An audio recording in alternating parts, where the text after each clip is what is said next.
Greetings to all of humanity. It's really a joy, it's a pleasure. It's always my honor to be out here in nature greeting you and always bringing this message of emancipation to you, whereby I'm pointing you to look inwardly to discover that your real identity is your divinity. That's why today I want to ask you a most important question. And the question is, who told you that you are a sinner? That's the question that I'm asking you. Who told you that you are a sinner? Now, if we have to chase that sin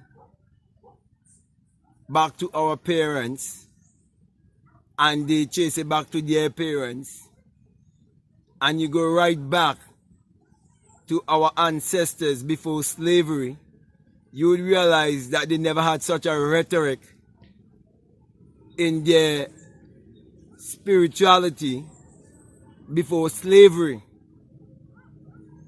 Therefore, my brothers and my sisters, it's very important for you to know that the story of the forbidden fruit and the sinful act that you were told that was done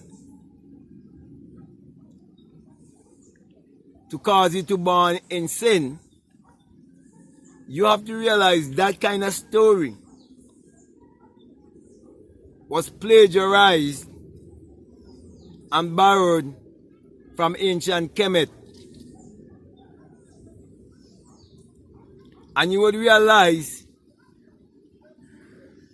that those ancient people had a story of Osiris and Horus,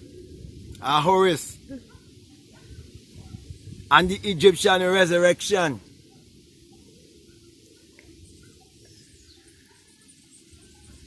So until you know that, you will realize that it was the same people who raped your ancestors, who come back and tell you that you must not have sex outside of marriage, and interpret to you the meaning of adultery and fornication. And they bring you into a place whereby you are paying the government money and signing a piece of paper so you can have sex without guilt and shame, without condemnation, based on you signing a piece of paper, because the Bible, which was stolen from Kemet, was interpreted to you as if it is literal and as if it is secular history. And so they paint that image of a European that doesn't look like you and give you to worship using your spirituality that was stolen from Kemet and misinterpreted to you. So they're giving you a whitewash form of your own spirituality for you to believe in, and believing in a God or a Savior outside of yourself. So in order for them to accomplish that, they had to first paint a picture in your mind concerning you feeling that you are a sinner and that you need to repent of your sins. And so they come up with this story to make you believe that there was two literal people in a garden and they were the first creation where human is concerned. But if you think more deeply, you would realize that no book could be written and it wasn't first a thought or first an idea or first imagined. No one could be inspired and they do not receive their inspiration through the form of thoughts. So my brothers and my sisters, I'm saying all of this to say that you have to ask yourself the question, Who told you that you are a sinner? Who told you that you're born in sin?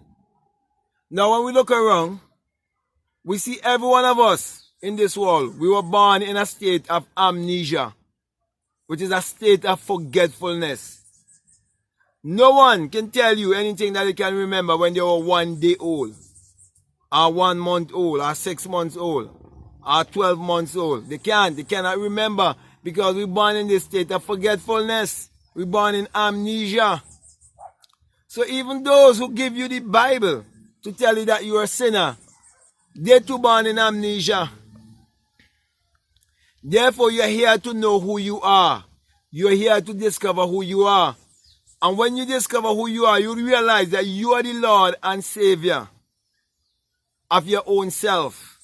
Because you're here to discover yourself. And that you are the Lord and Master of your destiny.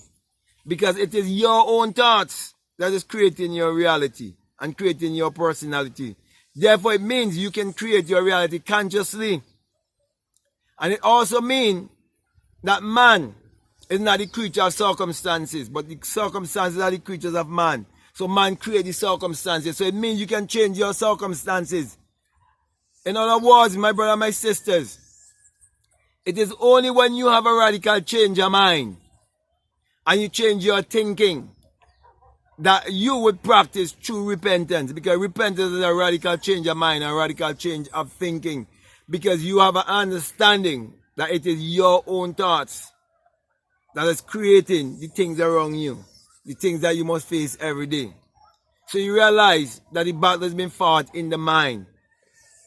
So my brother, my sister, when you go around with guilt and shame and condemnation, believing that you're a sinner, you are believing something that was done to you or said to you from the slave master, and you're still believing in the slave master to be your savior and your redeemer.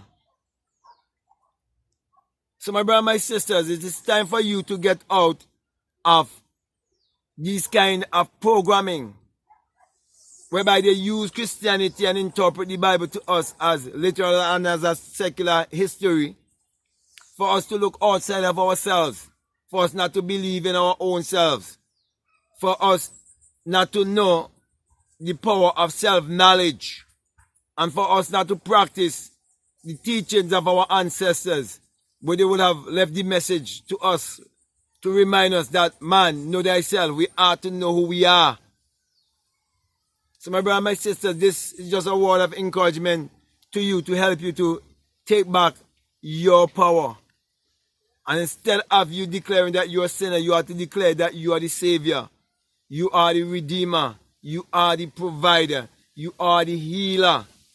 You are to declare that you are the I Am. And that all things are possible to you because God and man are one. For God in man is man's imagination. And you have to take the power of your imagination in your hand instead of depending on education in terms of the way they have educated you to think.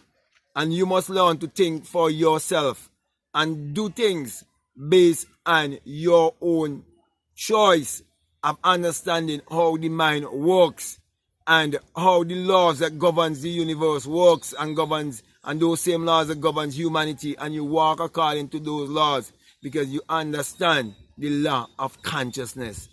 So with that being said, my brother, my sister, I want to thank you very much, and I want to say to you, if what I'm saying is really helping you in any way and you haven't subscribed already, I'm encouraging you to like, to subscribe, or to comment, or you can even share these videos.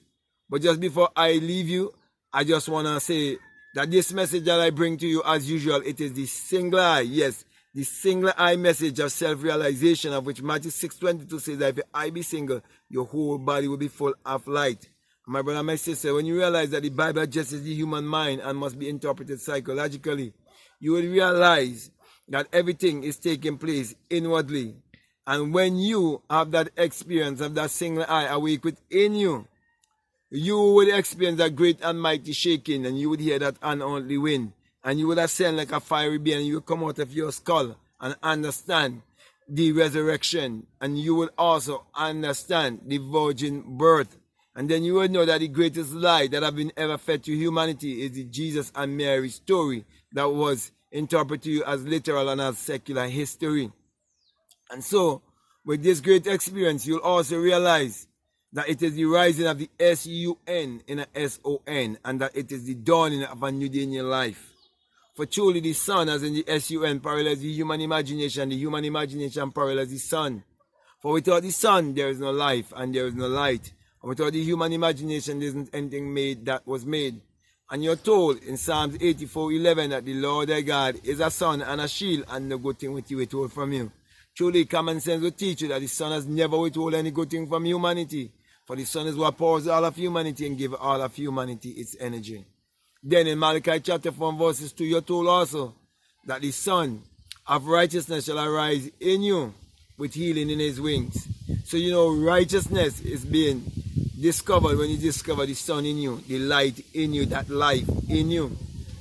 And when you experience that light, it's going to bring healing to all of humanity. And that's the reason why I always point you to look inwardly and encourage you to use your mind power, which is your solar power, your sun power, your God power, your creative power, which is actually the sexual power. Use that power to achieve your every desire. So with that being said, I want to say peace, love you all, I'm out.